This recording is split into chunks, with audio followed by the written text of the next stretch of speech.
هاي ساندرا، ازيك؟ ازيك عامل ايه؟ النهارده انا جاي لك بحاجه كلنا ما نعرفش بدايتها من نهايتها، هي مهمه في ايه، بنشوفها ناقصه ازاي، اللي هو الكالسيوم.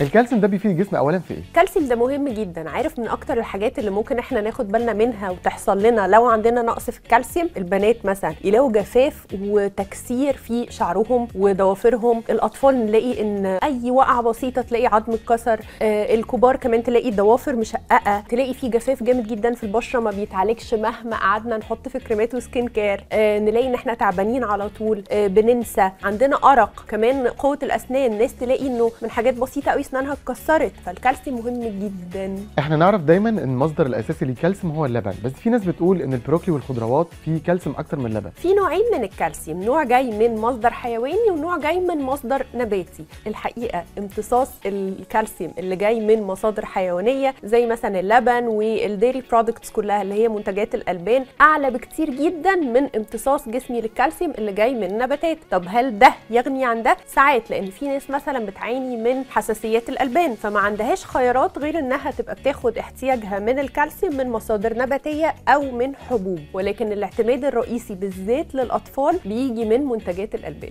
ساندرا، بيقال كده ان عشان الجسم يمتص الكالسيوم كله لازم يبقى معاه نوع معين من الفيتامينات. ربنا خلقنا بنقدر نمتص الفيتامينات والمعادن اللي جسمنا محتاجها بصوره طبيعيه من غير فزلكه، ولكن لو احنا عايزين مثلا نزود امتصاص الكالسيوم شويه فحلو ان انا اخده مع فيتامين دي لو انا عندي نقص حاد. من الحاجات اللي فيها فيتامين دي بالنسبه للاكل مش للسبلمنتس او المكملات الغذائيه، مثلا السمك السالمون، صفار البيض، دي حاجات تقدر تساعد، ولكن جسمنا في العادي هيمتص الكالسيوم عادي مفيش مشكله. بس في حاجات بقى تقلل امتصاص الكالسيوم زي ايه؟ زي مثلا المضادات الحيويه، ما ينفعش اخد مكمل غذائي بتاع الكالسيوم مع مضاد حيوي. زي ايه كمان؟ زي بعض ادويه الكورتيزون، زي كمان ادويه الضغط. ادويه الضغط بتتعارض مع امتصاص الكالسيوم في الجسم، فلو انا باخد مكمل غذائي هو ده اعتمادي عليه في الكالسيوم احاول ابعده عن الادويه دي. ساندرا، انا ممكن اعتمد على الكالسيوم اللي في الكبسولات ولا اللي في الاكل؟ انه اكتر يفيد جسمي واخده بصوره صحيه؟ الكبسولات والمكملات الغذائيه هي مكملات بناخدها امتى؟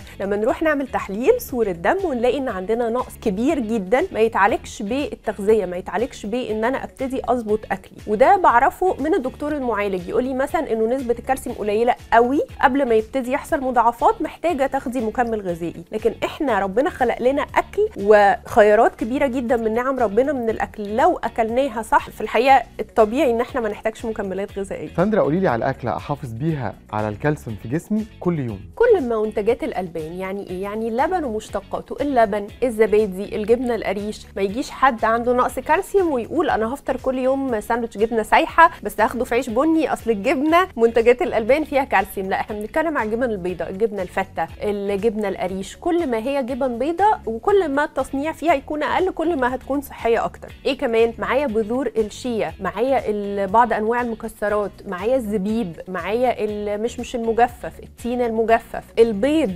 الفول، العدس، اللوبيا، البقول كمان غنيه بالحديد والكالسيوم. في مصادر كتير جدا. البروكلي كمان مفيد، ولكن زي ما اتفقنا امتصاص جسمي للكالسيوم هيكون اعلى بكتير من مصادر المنتجات الحيوانيه اللي هي الالبان ومشتقاتها. في بنات سالوا عن منتجات عنايه بالشعر والبشره غنيه بالكالسيوم، يعني لو عملت ماسك بيها يفيد لي شعري، ده حقيقي ولا كلام تجاري؟ لا، الحقيقه هو حقيقي، ولكن انا لازم استمر على الحاجات دي فتره طويله قوي. بس انا هقول لكم على حاجه ونصيحه بجد، كل الحاجات دي افتكاسات. يعني انا لو انا جسمي اساسا غني ومليان بالكالسيوم او باي معادن وفيتامينات جسمي في المطلق محتاجها، مش هحتاج ان انا ابقى بعمل حاجات كده فيها اختراعات جديده. هي مؤثره ولكن عمرها ما هتكون مؤثره قد ما جسمي انا شخصيا يكون صحي. يعني انت فارق معاكي اكتر شعرك ولا عظمك؟ طب ساندرا، قولي لي، في ناس بتفسر ان النقط البيضاء على الاظافر هي نقص زنك مش نقص كالسيوم، ده صحيح؟ ممكن يبقى عرض من نقص الزنك، ممكن يبقى كمان فطريات. في ناس كتيره جدا الحاجات اللي طالعه جديد بنعملها في ضوافرنا والافتكاسات اللي بتتعمل دي ساعات كتير بتسبب فطريات. ممكن كمان يبقى بسبب مشكله في الكبد،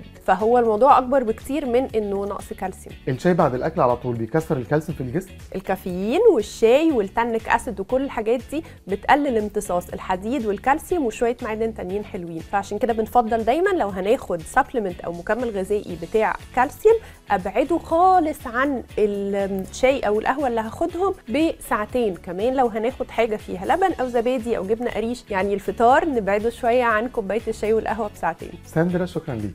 شكرا ليكم.